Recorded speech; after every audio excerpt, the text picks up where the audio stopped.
Hi hello everyone, எல்லாருக்கும் வணக்கம். Welcome to the பாக்கியம் சேனல். நான் இந்த வீடியோவில் 369 அப்படின்ற மெத்தட் பற்றி தான் ஷேர் பண்ண போகிறேன். மற்ற சேனல்ஸ்லலாம் இந்த மெத்தட் பற்றி போட்டிருக்காங்க. ஸோ நான் ட்ரை பண்ணி பார்த்துட்டு இதை ஷேர் பண்ணலாம் அப்படின்னு இருந்தேன். நான் இந்த மாதிரி மெத்தட்ஸ்லாம் மோஸ்ட்லி நான் ஃபாலோ பண்ணுறது கிடையாது. ஏன்னா நான் ஜஸ்ட்டு நினைக்கிறது, விஷுவல் பண்ணி பார்க்குறது, அதுதான். அது மூலமாக தான் எனக்கு ஒரு 10 வயசுல இருந்தே நடந்திருக்குன்னு சொல்லலாம். சும்மாவே நினைக்கிறதே ஸோ ஆனால் இப்போ நமக்கு விஷுவல் பண்ணி பார்க்க முடியாது அப்படின்னு இருக்கிறவங்கலாம் இந்த மெத்தட் ஃபாலோ பண்ணலாம்.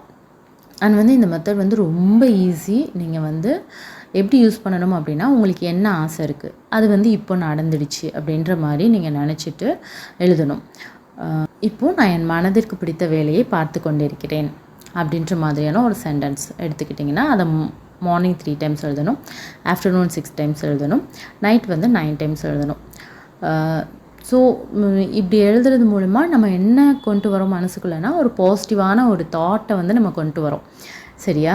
ரிப்பீட்டடாக மார்னிங், ஆஃப்டர்நூன், நைட்டு நம்ம அதே விஷயத்தை நம்ம கொஞ்சம் நினைக்கும் போது, எதுவுமே நம்ம நினைக்காம இருக்கிற இடத்துல ஒரு பாசிட்டிவான விஷயத்தை கொஞ்சம் நம்ம கொண்டு வரோம். அதுதான் இது. இப்போ சிலருக்கு நேச்சுரலாகவே விஷுவல் பண்ண வரும், மேனிஃபெஸ்ட் பண்ண வரும். இந்த மாதிரி நான் இருக்கிறேன் அப்படின்ற மாதிரி சில பேருக்கு வராது. ஸோ இந்த மாதிரி எழுதும்போது, நம்ம கேட்கும்போது இல்லை எழுதும்போது நம்ம அதை நினைப்போம் இல்லையா? ஸோ அப்படி நினைக்கிறது மூலமாக நம்ம நம்ம மனசுக்குள்ளே அந்த இதை நடந்துட்ட மாதிரி நம்ம கொண்டு வரோம். அதுதான் இதில் மெயினு. நான் எதுக்கு இதை ஃபாலோ பண்ணேன் அப்படின்னா, என் குழந்தைக்கு உடம்பு சரியில்லாமல் இருந்தது. 5 டேஸ்க்கு மேலே இருந்துச்சு.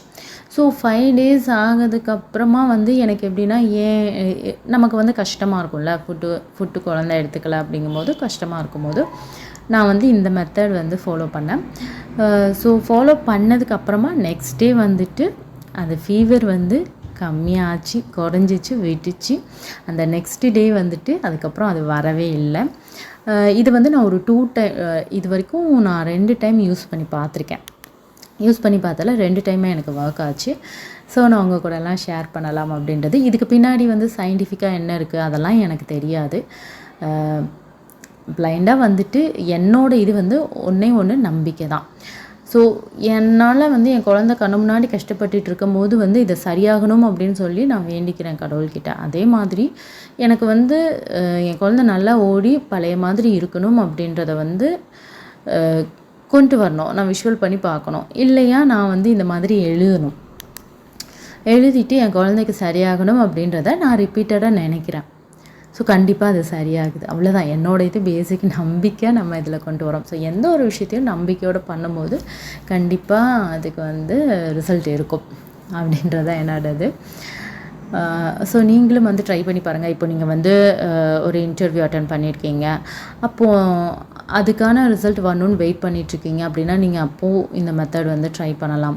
ஸோ நாளைக்கு ரிசல்ட் வரப்போகுது, அது நல்லபடியாக வரணும் அப்படின்னு ஒரு பயம் இருக்குது. அப்படிங்கிறப்போ பயத்தில் விஷுவல் பண்ணலாம் நமக்கு வராது. ஸோ இந்த மாதிரியான மெத்தட்ஸை நம்ம ஒரு பாசிட்டிவான சேஞ்சஸ் மைண்டுக்குள்ளே கொண்டு வரதுக்கு நம்ம இந்த மாதிரி ஃபாலோ பண்ணலாம். ஸோ இதுதான் நான் பண்ணியிருக்குது. நான் உங்ககிட்ட ஷேர் பண்ணுறேன்.